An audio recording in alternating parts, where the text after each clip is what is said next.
Now we will verify that whether we have successfully installed Java or not.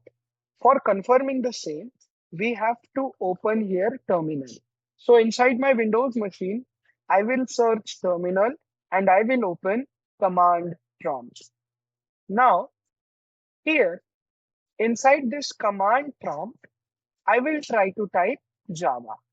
After typing Java, if you see like this, which means our Windows machine knows about Java.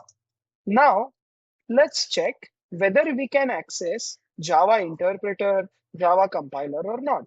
Let me write here Java C, which is the name of our application, and double hyphen version is used to check the version of an application. Here, we can easily see that our Windows machine can detect Java compiler, our Windows machine can detect Java assembler. Yes. So these are the tools which we can use. Yes, all these tools are available here.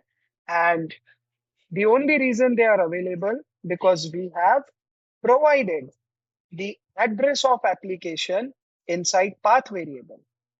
So the only reason we are able to access these applications because here we have provided the address of these applications.